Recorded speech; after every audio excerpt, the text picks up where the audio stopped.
All right, we're going to learn about a new type of function today in section 6.4 and then moving on to 6.5 and 6.6. But before I do so, we're going to review a little bit from inverse functions that we talked about on Monday. If you have two functions that are inverses of each other, they have some features that are important that we're going to end up talking quite a bit about today.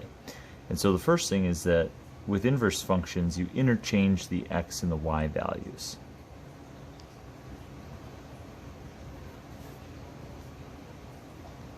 Or the inputs and the outputs change places.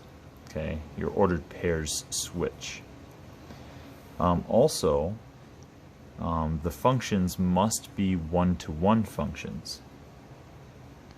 So they must be 1 to 1, which basically means that they have to pass a horizontal line test.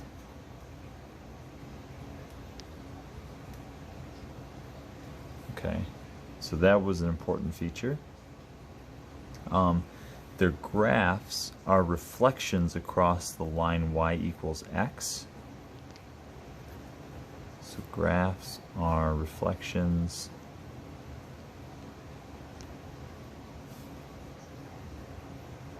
across y equals x. And again, these are all properties of inverses that we looked at in section 6.3. Actually, no, I'm sorry, 6.2. Okay, also, because the inputs and the outputs switch, you're going to have all the domain and the ranges are going to also switch. So domain and range switch. Okay, so if individual x's and y's switch, then the whole sets of x's switch with the entire set of y's. Another thing that's interesting is that when you compose them, f composed with f inverse and f inverse composed with f, they equal x. So the compositions equal x. So remember things like, f of f inverse of x, that has to equal x, and same with the other composition where the inverse is on the outside. Okay, so those are just maybe 5 things that are important that we're going to talk about as we go throughout these next couple sections.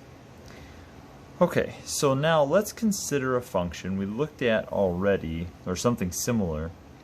We looked at the coronavirus example on Monday. We talked about a function that doubles every 3 days. Well, let's scale it down a little bit.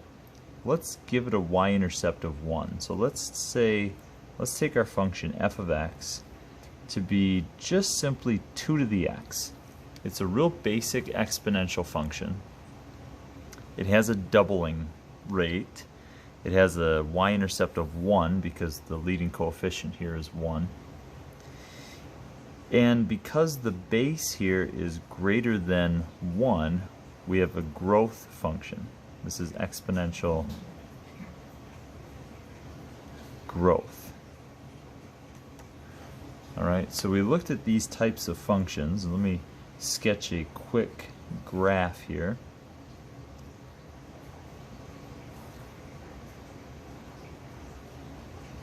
Alright, this exponential function, remember, because it's a growth, has an asymptote to the left, increases slowly, and then on the right here it increases very rapidly. Okay, so that's just a quick sketch of what that might look like. Okay, now that is the graph of 2 to the x. Now there's another graph that's going to be important, and if you look at this graph of 2 to the x, you'll notice it passes the horizontal line test, right? All horizontal lines will hit this graph exactly once. Now it looks a little bit sketchy here on the left because this looks to become pretty horizontal, but because this is a growth function, it's always increasing, If you were to go left, it's always decreasing. Okay, and so it never actually levels out horizontally. It's always going down a little bit. Okay, so it does actually pass the horizontal line test. And as a result, if it passes the horizontal line test, it's then 1 to 1, and if it's 1 to 1, it must have an inverse function. So the inverse function is going to be a reflection across the line y equals x. Let me sketch that line in. Y equals x goes through the origin, has a slope of 1.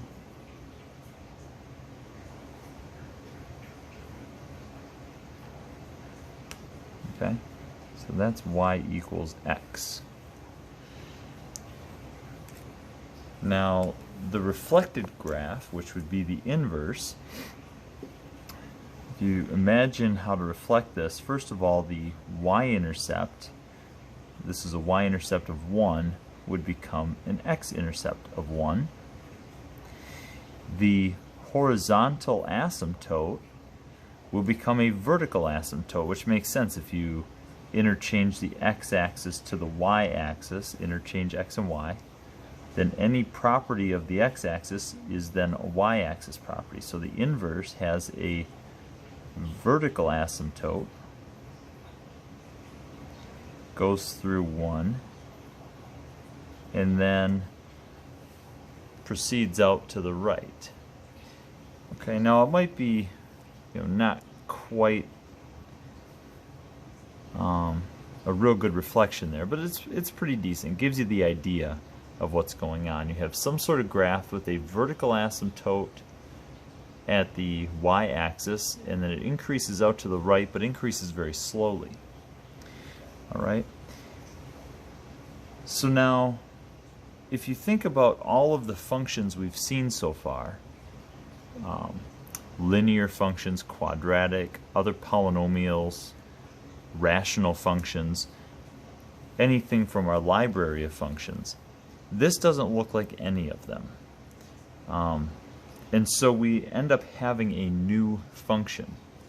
This new function has to have a name, and so mathematicians give it a name, and we call it a logarithm. Okay, so we're going to name this the logarithm, the inverse of an exponential function is a logarithmic function. Okay, it's called logarithmic. And so the inverse function here, by definition, is what we call the log base 2 of x. The base must match the exponential for which it's the inverse. Okay? And the base is really a subscript on this log. The x is the input. The f inverse is the output. Okay? Okay. Now let's take a look for a minute at the domain and range of each of these. Let's look at the domain of f of x and the range of f of x. The domain, first of all, is all real numbers because an exponential is always all real numbers, and it moves left to right indefinitely, right? It goes left and right without bound. The range of f of x, whoops, let me slide that up. The range of f of x is going to go from 0 to infinity, not including the 0. This is all stuff we talked about on Monday in section 6.3. But now if you take a look at the domain and range of the inverse, domain of f inverse, well, in this case, the domain are the x values, and obviously positive x values here are going to be covered by the graph, but this graph never hits 0 and it never goes left of 0. So it's going to have a domain from 0 to infinity, and its range is going to be, well, this arrow goes down indefinitely and this arrow goes up. Even though it looks kind of bounded, this thing will eventually go up indefinitely. And so its range runs from negative infinity to infinity. And what's interesting is that you can see just from this combination here how the domain of one is the range of the other, and the range of the first one is the domain of the other. And so their domains and ranges also switch.